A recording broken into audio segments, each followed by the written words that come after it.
Olá, boa tarde, muito bem-vindos. O meu nome é Mona Lisa, eu sou arquiteta e sou gerente institucional aqui na Zigurato. E para quem ainda não nos conhece, a Zigurato é um instituto online com mais de 20 anos de experiência no campo da educação, engenharia, arquitetura e tecnologia. E durante todo esse tempo a gente tem o compromisso de oferecer programas inovadores, de alta qualidade, que atendam às necessidades dos profissionais do nosso mercado, do mercado IC. Boa tarde, meninas, tudo bom? Boa tarde. Obrigada por estarem aqui hoje. E a gente quer comentar que a gente busca esse evento fazendo uma iniciativa focada em apoiar o objetivo número 5 da Agenda 2030 da ONU, que é alcançar a igualdade de gênero e empoderar todas as meninas e as mulheres, e garantir que ninguém seja deixado para trás. Bom, além disso, o objetivo de hoje é trazer o painel de discussões com especialistas de programação visual em BIM, buscando, assim, valorizar e apoiar ainda mais as mulheres na tecnologia. Bom, seguindo, como eu já me apresentei, sou a Mona Lisa, sou arquiteta, sou Institutional Engagement Manager aqui da Zigurato e sou Regional Leader Espanha do Women in BIM. Temos conosco hoje a Raquel, que a Raquel é arquiteta na Ventura and Partners no Porto e é alumna do nosso curso de aperfeiçoamento em desenho paramétrico com programação visual em BIM. Obrigada, Raquel, por estar aqui hoje. E temos também a Luísa. A Luísa, ela é Technical Account Specialist, é arquiteta com mais de 10 anos de experiência em BIM, passando por cargos de liderança e publicando também um capítulo sobre Dynamo em um livro de renome no ano de 2021. Obrigado, Luísa, por estar com a gente. Obrigada. Bom, a gente vai começar o nosso bate-papo com a apresentação da Raquel. Raquel, quando você quiser, pode começar. Ok, vou compartilhar então. Isso. Bom, olá, boa tarde, o meu nome é Raquel Matos e eu venho aqui dar-vos uma perspectiva de uma arquiteta que se aventurou há pouco tempo na programação em BIM e partilhar um bocadinho sobre a minha experiência, de forma a tentar inspirar-vos um bocadinho e passar de um caminho um bocado tumultuoso sobre o que foi eu começar a faculdade a dizer que, na minha inocência, não é?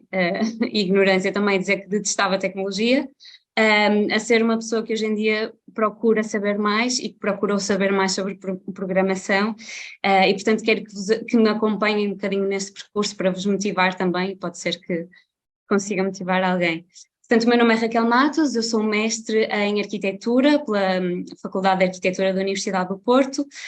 Neste momento sou arquiteta na Ventura and Partners, no Porto, e descobri o curso de aperfeiçoamento em desenho paramétrico com programação visual em BIM, através de aliás, mais colegas de trabalho que já tinham feito outros cursos na Zigurato e que me tinham recomendado. Não estou a dar graça de forma alguma, mas é a realidade e, portanto, comecei em outubro do ano passado. Acabei em fevereiro deste ano, portanto a minha experiência ainda é um bocado recente e vamos descobrir porquê, um bocadinho do meu percurso, desta linha no tempo, porque é que eu decidi me aventurar na programação. Portanto, eu comecei a estudar arquitetura na FAUP, não sei se todos conhecem, mas alguns, ou a maioria deve conhecer a Escola do Porto e o arquiteto Álvaro Siza e o arquiteto Souto Moura, que são os grandes pais da nossa arquitetura, digamos assim. É uma escola com grande tradição e que se apoia muito na tecnologia do desenho para nos fazer aprender a ser melhores arquitetos, a entender o objeto, a realmente conhecer através do desenho e não desenhar por desenhar, fazer um desenho muito bonitinho. Portanto, é uma escola muito tradicional, muito focada no desenho nos primeiros anos da faculdade. E se isso por um lado é bom, é ótimo, aliás, para a nossa formação, por outro condicionou-me um bocadinho nesta escalada de conhecer outras ferramentas para exercer o meu trabalho de arquiteto hoje em dia. Portanto, se nós vemos esta imagem do que é a Faculdade de Arquitetura, o Pavilhão Carlos Ramos, podemos muito bem comparar com uma qualquer sala de aula de arquitetos nos anos 70, portanto, pouco mudou neste estudo do desenho, não é? No entanto, depois foi quando fiz Erasmus no 3º ano, em Roma, que eu tive este choque de realidades e comecei a perceber que existem outras ferramentas de representação, e, portanto, esses estudantes de Roma, não é? Eles começavam a trabalhar com ferramentas de desenho como CAD, bidimensional ou tridimensionais, algumas já incluindo estratégias de BIM, começando a trabalhar com Revit desde o 1º ano. Portanto, foi mesmo um choque ir de um oposto ao outro.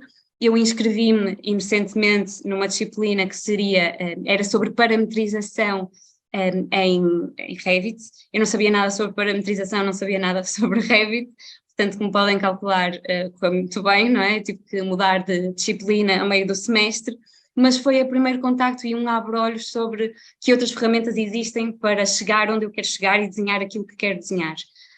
Estava ainda no 5º ano, quando o meu professor do 5º ano me convidou para trabalhar com ele, o arquiteto Luís Pedro Silva. Este é um dos edifícios mais conhecidos dele, com o qual ele ganhou um prémio que está aí na imagem, e foi aqui que eu comecei a trabalhar em Revit, mas não ainda com todo o potencial que o BIM podia oferecer, ou seja, trabalhávamos com os elementos, mas ainda não manipulávamos a informação da forma que hoje em dia sei, conheço e aprendi, principalmente na Venture & Partners, portanto ainda de uma forma muito superficial.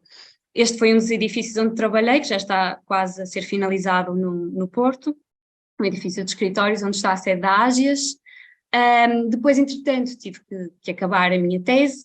Foi uma tese bastante teórica, uma tese por onde me apaixonei pronto, pela teoria, não é? Não só pela prática, e comecei esta vertente teórica, portanto afastei-me mais um bocadinho das tecnologias. Apresentei em vários congressos, um deles neste em Valência. Acabei o curso entretanto. Aqui uma referência ao que eu achei um núcleo bastante interessante, mas que começou a existir já depois de eu sair da faculdade, senão de certeza que participaria nestas iniciativas, que é o núcleo feminista da FAUP, porque já que estamos a falar de mulheres na tecnologia, é importante frisar que ainda, pronto, não há muita representatividade das mulheres como arquitetas numa profissão que era até há uns anos maioritariamente feita de homens, não é? Por homens. Alguma falta de representatividade também nos professores, ou pronto, na forma como abordamos as matérias, não é?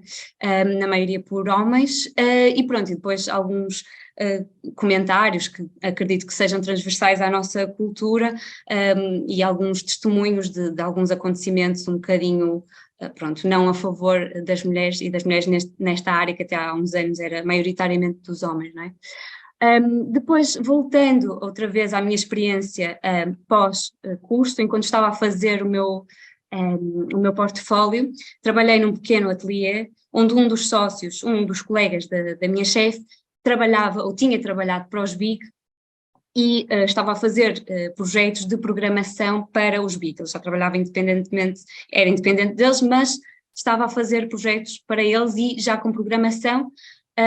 E eu fiquei curiosa, claro que isto não é uma representação de um projeto mesmo dos BIG, é um tutorial do YouTube sobre como fazer a estrutura deles para Serpentine Gallery, se não me engano, usando o Grasshopper, não é? Que já é programação visual com estes motores, e então eu comecei a perceber, ok, claro que isto é questionável, mas eu no meu futuro quero fazer estruturas grandes, como os BIG, ou projetos grandes, ou projetos criativos, em que eu possa ter a liberdade de mexer onde eu quero e fazer o que eu quero, facilmente, rapidamente. Então comecei a pensar, se eu quero fazer isto, tenho que usar outras ferramentas. Então comecei a pensar, que ferramentas, o que é isto de programação? E foi aí o primeiro salto.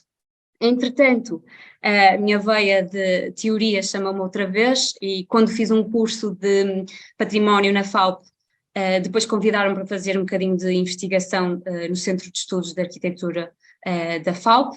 Participei em alguns projetos, como este da candidatura das obras do CISA Património Mundial.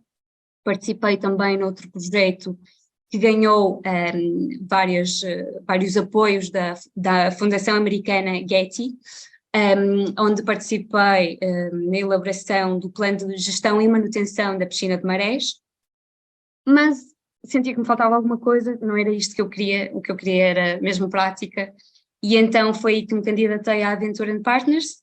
É um escritório, e mais uma vez, não quero de forma alguma dar graxa, mas é da experiência que tive até agora, dos melhores a nível de aprendizagem e dos melhores a nível de ambiente de trabalho em que estive até agora. Estas são algumas das notícias dos projetos que saíram do Ventura, e também de algumas notícias também sobre o ambiente de trabalho, ou como é trabalhar na Ventura and Partners. Também já ganham vários prémios por causa disso. Pronto, aqui são alguns exemplos do que eles fazem, e foi na Ventura and Partners que eu comecei realmente a entender o que era trabalhar com BIM. Fazemos muitos projetos de execução, onde tudo tem que estar, a informação tem que estar agilizada, tem que estar controlada, para assim conseguirmos fazer o projeto mais rapidamente e de forma mais eficaz. E, portanto, eles têm uma equipa que se esforça bastante para nos ensinar o que são metodologias BIM, e pronto, e que faz, no meu ver, um bom trabalho, e que me motivou também a saber mais.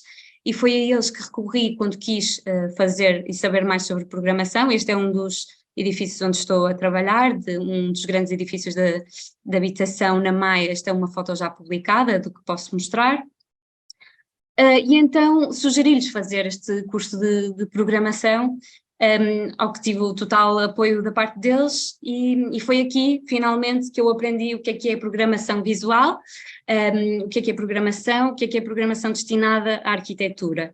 E me deram várias ferramentas para no futuro lá estar a fazer basicamente tudo o que eu quiser fazer. Há imensas oportunidades que podemos fazer com programação. Por exemplo, do lado aqui do Grasshopper, do lado esquerdo, podemos fazer várias coisas. Isto foi um slide retirado da minha apresentação final. Não mostra tudo, era impossível mostrar, mas seria mais de um trabalho que fizemos com formas, mais baseado na forma, fazer estudos de luz que influenciam a forma, e que automaticamente faz, por exemplo, os vãos do nosso edifício, ou seja, a plasticidade que existe em trabalhar as formas, por exemplo, ao nível de um estudo prévio, é bastante impressionante, com o Grasshopper, incluindo elementos BIM, por exemplo, com o Rhino in Revit, ou com o Archicad Live Connection. E depois, por exemplo, temos aí um exemplo com o Dynamo, em que trabalhamos um bocadinho mais a gestão de informação, e é o que utilizamos mais na Ventura and Partners, a gestão de informação em projetos de execução.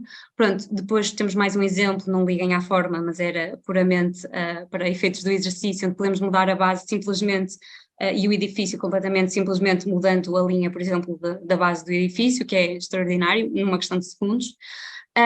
E depois temos aí também um exercício que fizemos com fecheiros IFC, onde podemos manipular a informação, utilizando mais uma vez a linguagem, digamos, clássica, não é, de Python, de programação. Pronto, para finalizar a minha apresentação e este meu percurso, se é que vos posso dar algum conselho, principalmente às mulheres, não é? Seria não nos deixarmos levar pelas crenças limitadoras, não é? Eu dizia que testava a tecnologia porque desconhecia o que era, e desconhecia o que era programação, e provavelmente achava que, pronto, que não era para mim, até me começar a cativar e a querer aprender mais. Desafiarmos o que achamos que são os nossos limites e ter curiosidade e vontade de fazer melhor. As competências que adquiri são várias, não é? Desde o conhecimento das principais ferramentas, a pensar o projeto de forma mais real, não é? Realizando de forma mais ágil e rápida, possibilidade de realizar projetos difíceis, que sem estas características não seria possível. No futuro, pretendo continuar a usar estas metodologias de programação. Vou já em junho começar um estágio no Japão, no Kenkukuma, onde pretendo também continuar a utilizar estas ferramentas e aprender mais. Sei que eles trabalham bastante com Grasshopper, para continuar a utilizar no meu dia a dia. E é isto. Obrigada. Obrigado, Raquel. Obrigado, muito obrigado. Que incrível ver a sua perseverança no trabalho e aprender um pouquinho mais da sua história. Obrigado mesmo por Obrigada. compartilhar isso para a gente. Obrigada, eu. Vamos agora com a Luísa. Vamos começar com a Luísa. Certo. Luísa, quer compartilhar a sua tela? Ok. Então, é, começo falando do ponto de vista de pessoa, né? Então, meu nome é Luísa Cipriano Piper, eu sou filha da Carla com muito orgulho, irmã do Gustavo com muito orgulho, formada em arquitetura na URGS, e vou contar um pouquinho sobre a minha história hoje, assim, inclusive dos percalços do caminho, porque eu acho que é uma coisa importante e até é uma coisa que eu falo bastante. A gente tem que olhar as coisas pela perspectiva do que elas realmente são, e não só a parte bonitinha que as pessoas postam, enfim. Então eu vou tentar dar um pouquinho dessa perspectiva de tudo, assim, os percalços do caminho também incluídos, digamos.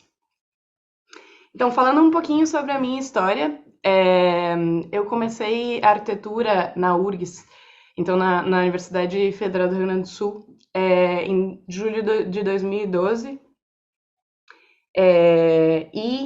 Enfim, comecei a arquitetura, não sabia muito bem. Nesse momento aqui, eu nem sabia o que era BIM, não tinha ouvido falar de nada muito assim, não tinha muito me adentrado nessa área ainda.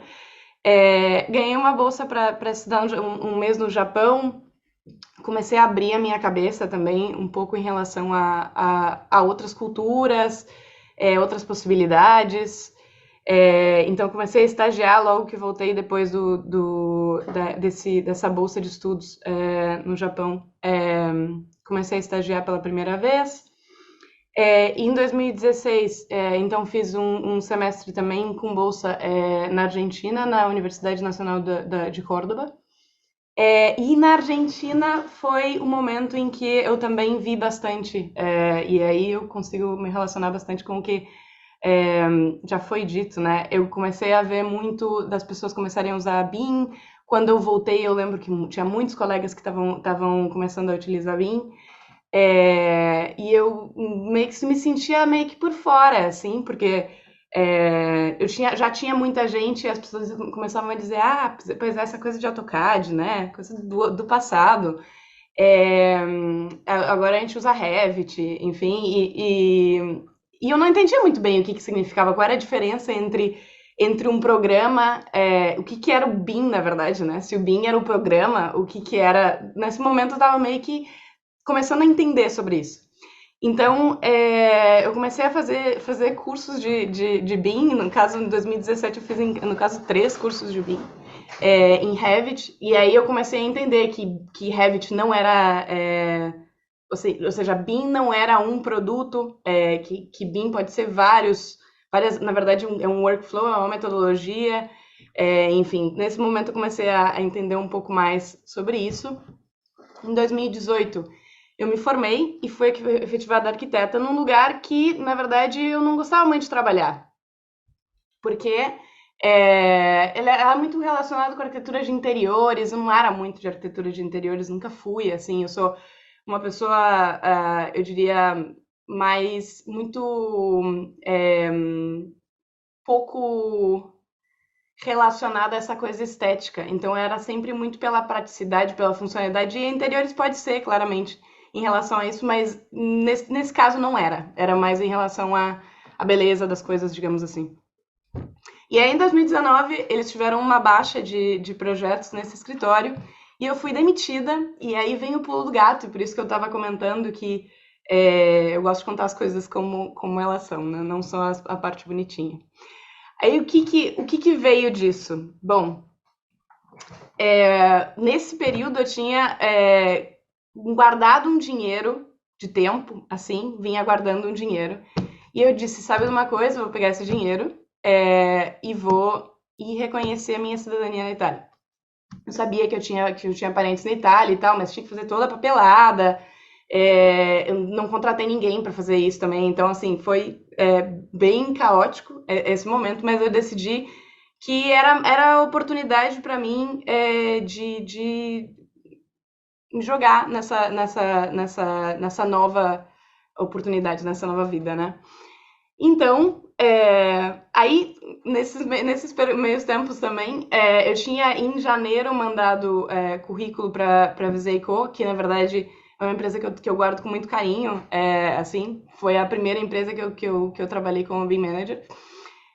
Então, em abril de 2019, eu entrei na Vezeiko. Eu lembro que na terceira entrevista, eu pedi uma terceira entrevista, depois que eles já tinham dito que eu podia, que eles gostariam de me ter e tal. Eu disse, olha, eu adoraria trabalhar aqui, mas eu tenho decidido que eu vou para a Itália. Então, assim, não sei como a gente poderia confabular as duas coisas. E eles disseram, tudo bem, vamos ver como a gente pode organizar isso. Então, em setembro, eu fui para a Itália, como BIM Manager na Vezeiko. Até, isso é um ponto importante de comentar. Quando eu entrei na Vezeiko, eu era arquiteta, comecei como arquiteta, comecei com projetos. Só que ao longo do tempo, e a gente trabalhando sempre com Revit, ao longo do tempo, e isso foi poucos meses, assim, eu comecei a desenhar família, me meter a querer fazer template, organizar as coisas com Asana na época, organizar tarefas, fluxos de passa para quem, agora a gente passa para o engenheiro elétrico, é uma empresa de coordenação, ou pelo menos era na época, de uma empresa de coordenação de projetos, enfim. E a minha chefe na época, vendo esse potencial, me abriu a possibilidade de começar a trabalhar como BIM Manager. Então, eu passei a trabalhar como BIM Manager nesse primeiro momento, principalmente trabalhando com template de Revit, template já para cliente, para que isso funcionasse de uma maneira mais fluida e que não os desenhos fossem já o mais automático possível, né? Quando a gente começa, principalmente com projetos de rollout, isso é uma coisa importante. Então, em setembro de 2019, comecei a trabalhar remoto, indo para a Itália.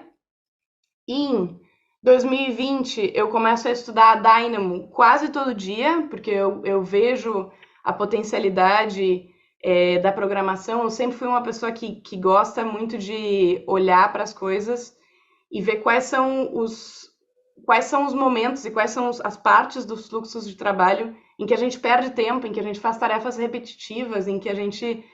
Então, quando eu percebi que o Dynamo era um produto que a gente podia usar para automatizar trabalho, nossa, eu me apaixonei e comecei a estudar todo dia. Às vezes, claro, além do trabalho, às vezes eu ficava estudando enfim, melhorando os scripts.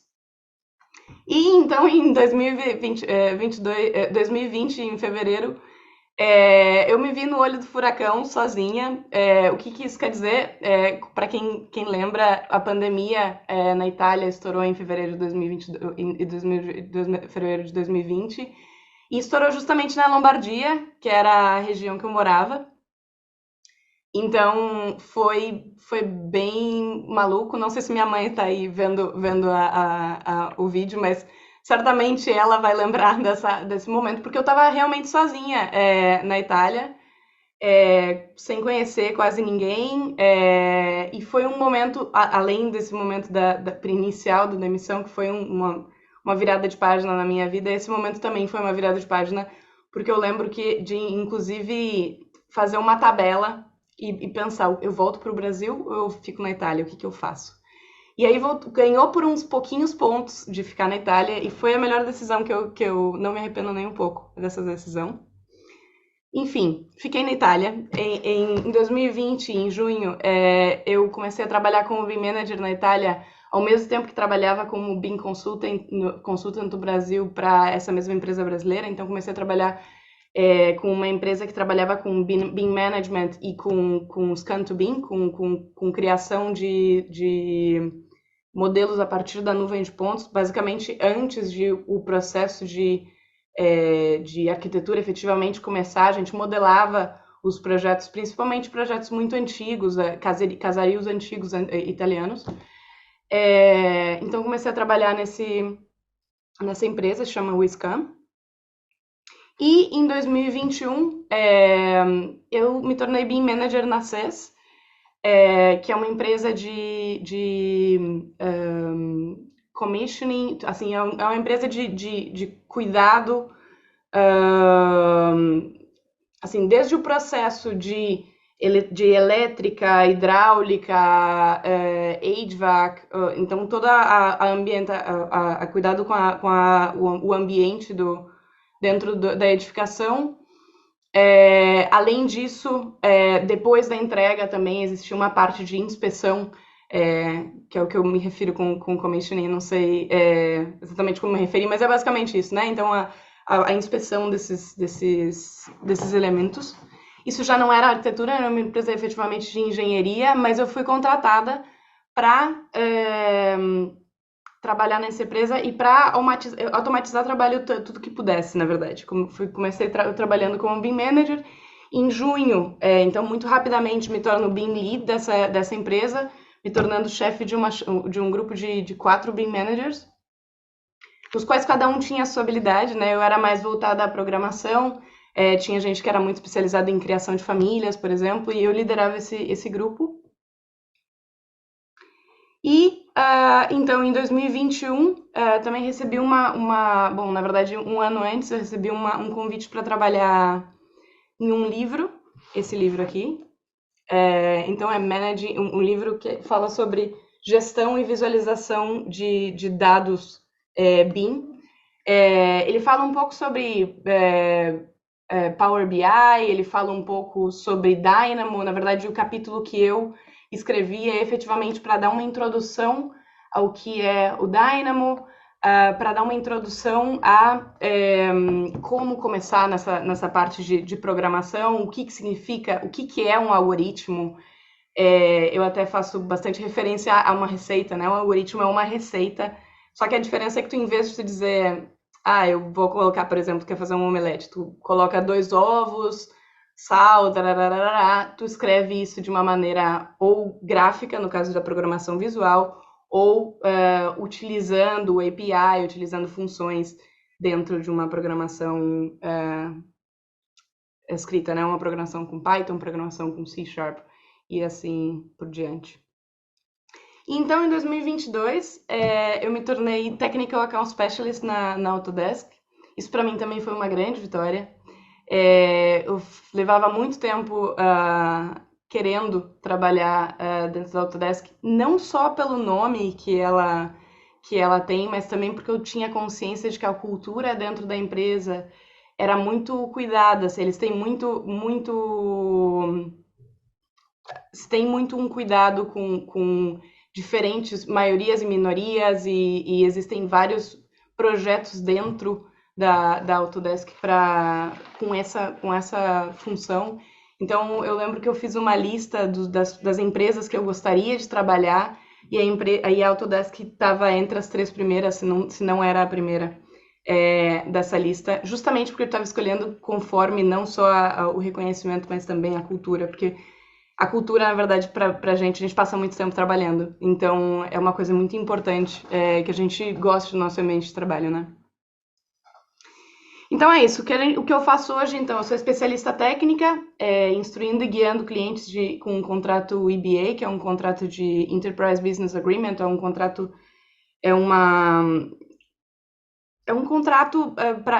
exclusivo, de exclusividade, digamos, com essas empresas, principalmente no que se refere à gestão e à extração de dados. Então, eu cubro o que é Dynamo, Revit, ACC, ACC, BIM 360, Data Connector, Model Checker, Autodesk Validation Tool. Então, várias coisas que, na verdade, têm a ver com a validação de dados, a gestão de dados, a extração de dados e a automatização de tarefas também.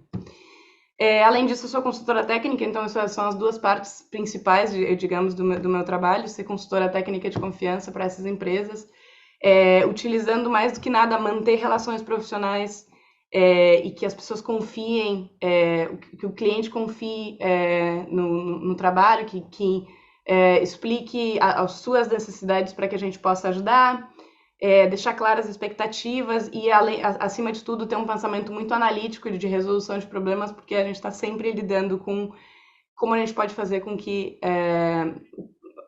no caso, né, o cliente usufrua da melhor maneira possível dos produtos da Autodesk. Então, assim, em resumo, eu queria que com tudo que eu falei, fique na memória de vocês de pensar sempre na empregabilidade. Acho que uma das coisas que mais interferiu em tudo isso foi que eu sempre cuidei bastante, até agora eu ando um pouco menos, mas eu sempre cuidei bastante de manter meu LinkedIn atualizado, fazer com que ele efetivamente tenha todas as informações que sejam relevantes para quando um recrutador viesse a vir me catar, né? Viesse a me buscar. Isso efetivamente aconteceu tanto na CES quanto na Autodesk. Então, nas últimas duas empresas que eu entrei, houveram recrutadores que tenham me chamado, muito por conta do LinkedIn e de ter cuidado e de ter trabalhado na comunidade efetivamente, né? De compartilhar conhecimentos e, enfim, também o livro, obviamente, é um compartilhamento de conhecimentos.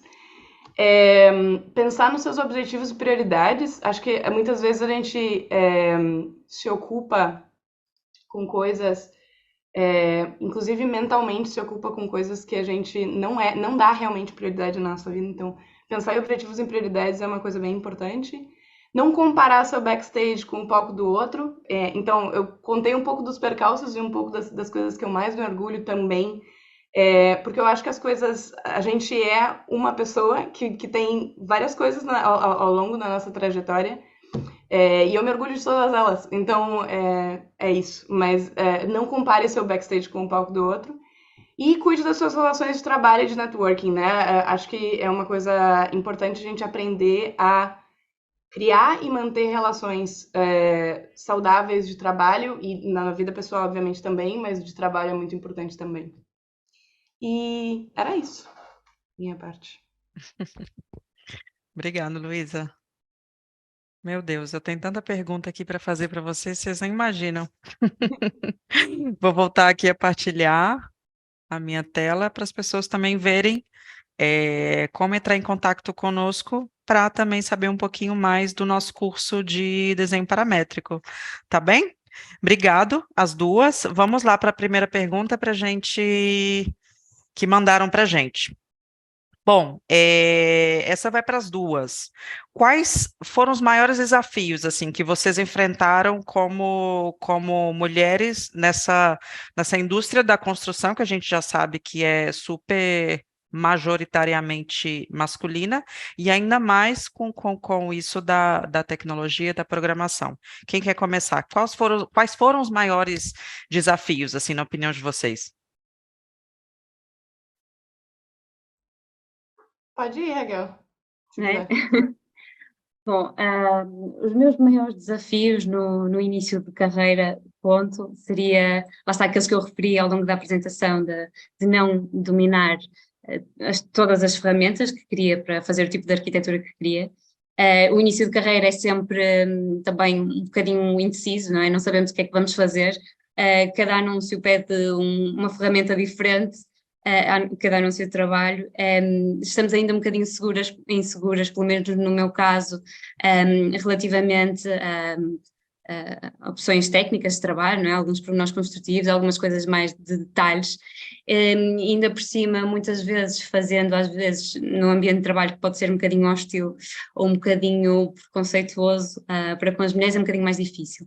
O que eu tendo a fazer nesses casos, e foi o que eu fiz até agora, mas também porque às vezes tenho a tendência que é sempre bom, obviamente, querer melhorar e querer fazer mais e querer trabalhar mais, a forma como eu compenso isso tentando dar sempre o meu melhor e fazer mais do que aquilo que as pessoas pedem e tentando compensar e tentando realmente provar o meu valor e provar, pronto, o meu valor de trabalho, não me focando no resto. É isso. Então, eu acho que a primeira coisa que eu mais senti falta foi representatividade.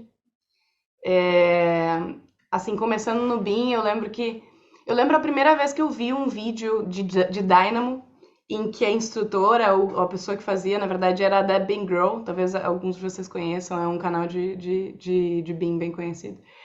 que era uma mulher, e daí eu lembro que eu vi o vídeo e disse, nossa, é uma mulher, olha só isso, como se fosse uma coisa incrível, como se fosse uma coisa assim, de outro mundo.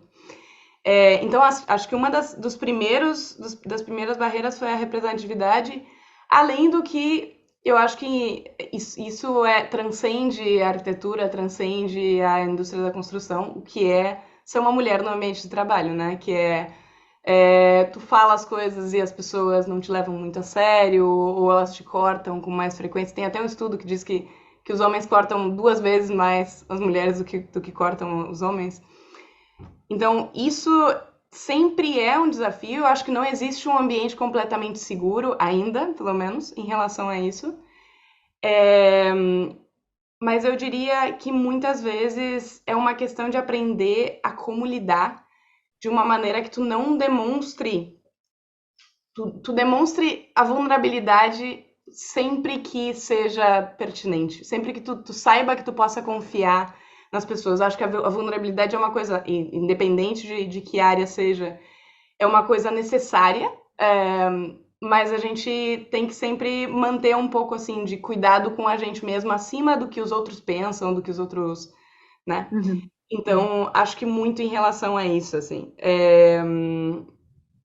Bom, Às pronto, é vezes, isso. Eu também tive alguns percalços principalmente homens, mas às vezes até mulheres, de não me levarem muito a sério, ainda mais por ser jovem, então as pessoas não levam muito a sério, mas isso é uma coisa que muitas vezes é comprovando, como a Raquel dizia, né? Então muitas vezes eu digo pra pessoa, olha, tu não tem que confiar em mim agora, eu vou te mostrar com o meu trabalho que tu pode confiar em mim. certo. Basicamente E isso. muitas vezes até, não sei se posso complementar, mas é exatamente isso que tu dizes, e às vezes é o que nós achamos mesmo sobre o que conseguimos, ou o que achamos que conseguimos, não é? Que a tecnologia está tão associada ao género masculino, e é verdade, está. A Faculdade de Engenharia cheia de rapazes, a Faculdade de Letras cheia de raparigas, ainda acontece menos, mas acontece, que nós automaticamente, se calhar ao escolher a nossa carreira, já vamos por um caminho um bocadinho mais, pronto, não é pré-definido, mas já sabemos mais ou menos o que queremos e achamos que, no meu caso, por exemplo, eu achava que testava tecnologia e não, eu só desconhecia, não é? Tinha desconhecimento nesse campo e quando comecei aos pouquinhos a descobrir o que era e mais como uma ferramenta para aquilo que eu quero fazer ou aquilo que eu quero desenhar, não é? E descobri que tinha que ser por esse caminho, comecei a perceber que afinal até gosto. Uhum. A vulnerabilidade não é negativa, né? O Não, que eu não. acho que pode ser negativo é o que você faz com ela, talvez, assim. Exato.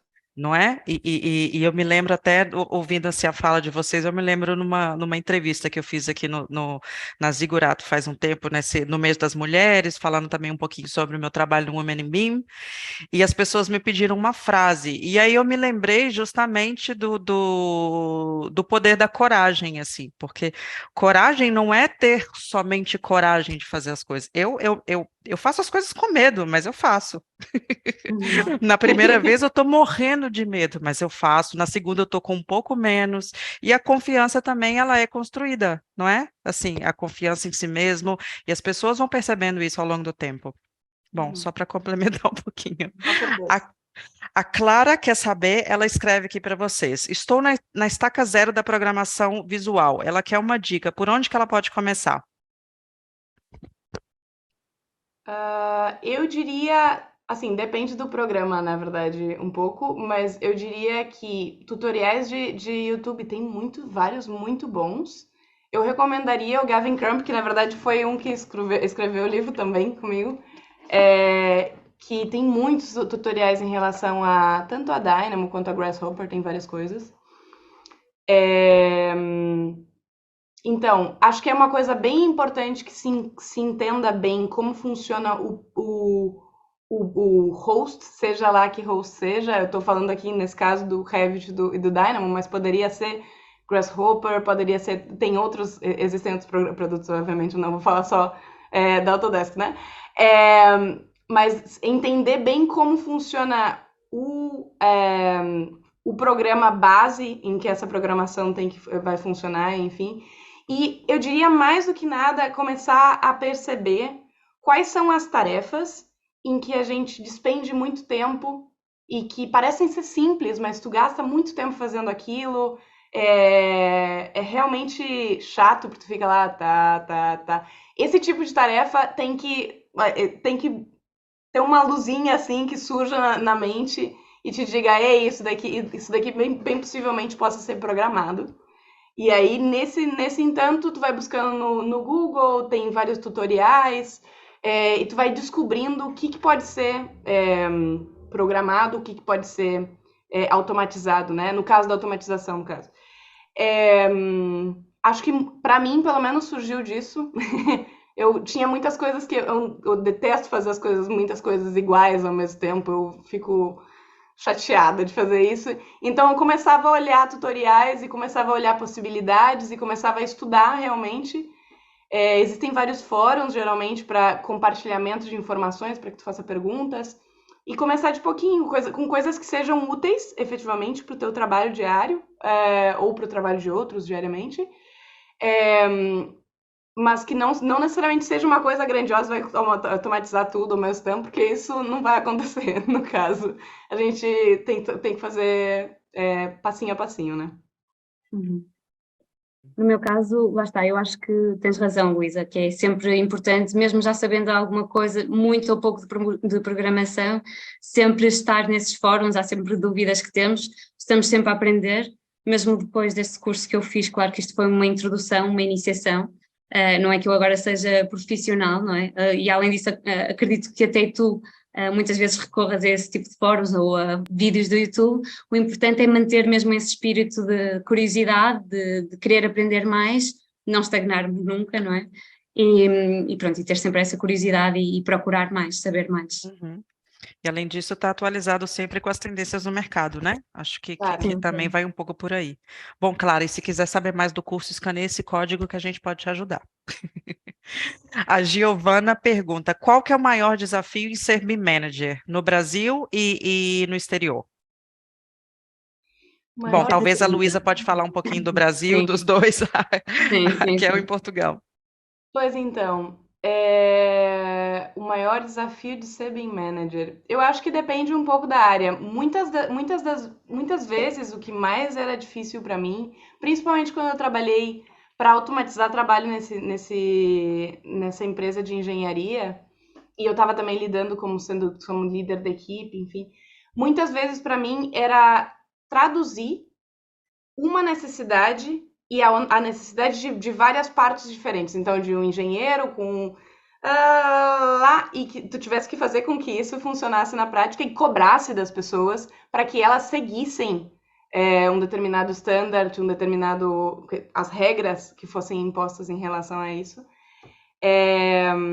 Então, para mim, sempre foi estar no meio campo, digamos assim, liderar, mas estar no meio campo.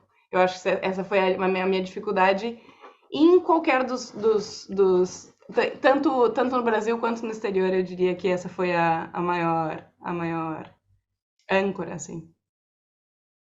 E a Raquel já teve várias experiências, né? Assim, tanto em Portugal como fora. Eu Assim, você tive várias notou? experiências, apesar Uhum. de não ser BIM manager e nunca sabe o futuro, mas o intuito de eu me lançar na programação foi mais como um complemento à minha área de arquitetura, ou seja, quero continuar a ser arquiteta e fazer um papel de um arquiteto, não é? Desenhar, mas tendo em conta estas novas ferramentas, porque sei que me ajudam a atingir os resultados que eu quero atingir.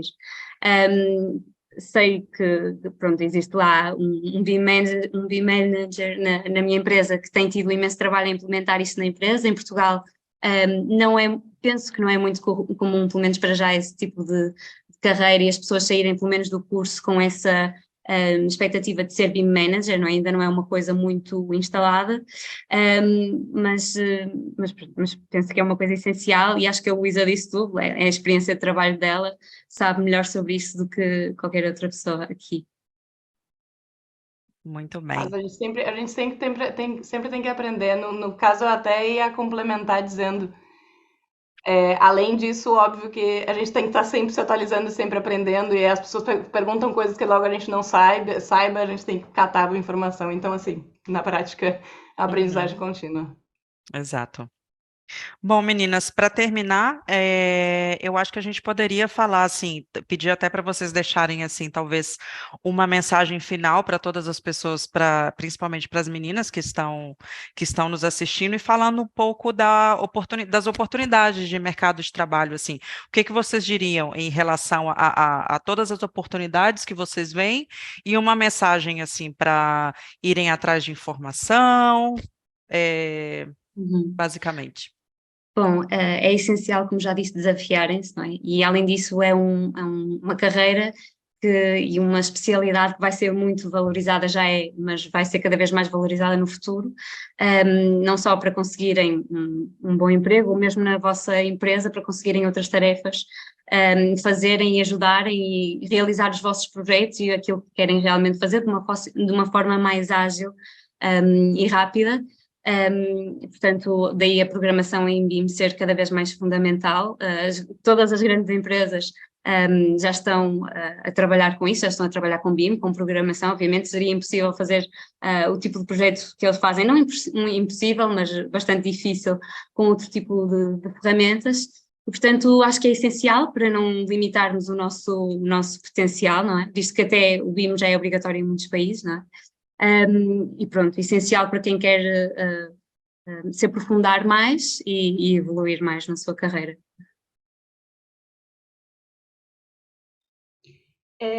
Então, eu acho que a grande. O BIM já é uma área que tem muito pano para dar, assim, existem muita necessidade de mão de obra especializada em BIM e que tenha realmente experiência, que tenha realmente, então é uma área que é muito prófila, assim, é, com muita capacidade de expansão. E por outro lado, a programação também é uma área em expansão, né? Então, quando a gente junta as duas coisas, realmente é um âmbito muito grande e existe muita necessidade de pessoas assim no mercado. Então, é um mercado muito produtivo, assim, eu diria. Além disso, e eu acho que isso é uma coisa importante de mencionar, assim, existem profissões que, uma vez que tu trabalhe com aquilo no Brasil, é difícil de tu sair e tu continuar mantendo aquela profissão. A profissão que me surge na cabeça nesse momento é direito, por exemplo. Eu conheço poucas pessoas que fizeram direito no Brasil e conseguiram continuar trabalhando no direito, porque existe toda uma questão de legislação, né?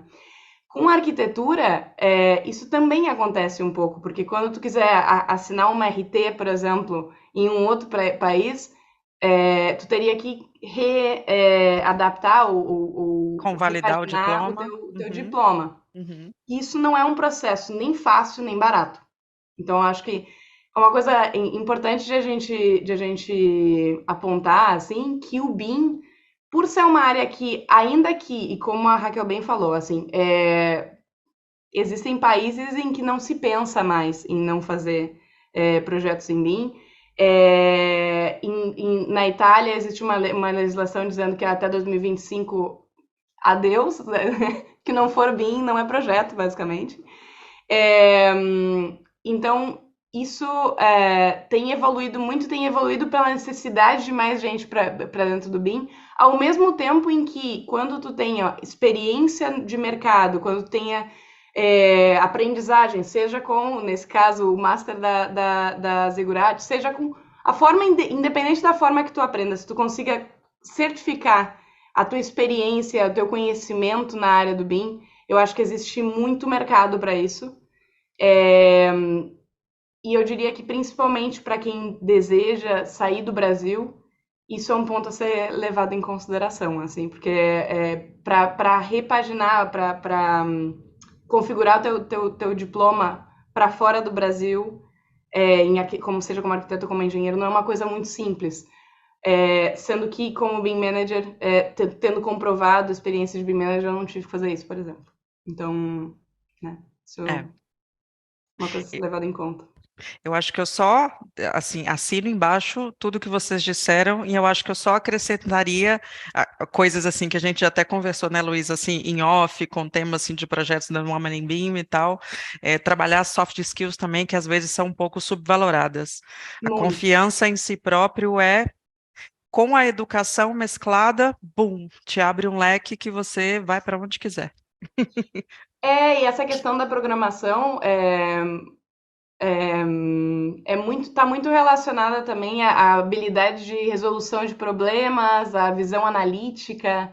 Então, e a lidar com pessoas, entender diferentes partes e fazer meio intermédio, como eu disse, né?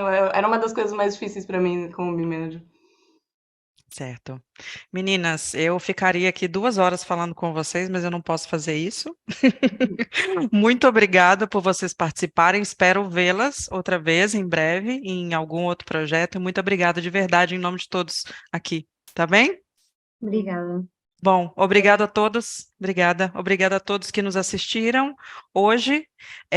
Já deixamos aqui o QR Code para quem quer saber mais sobre o nosso curso de desenho paramétrico e muitos outros que existem. E até a próxima. Muito obrigada. Até lá. Até já. Tchau, tchau.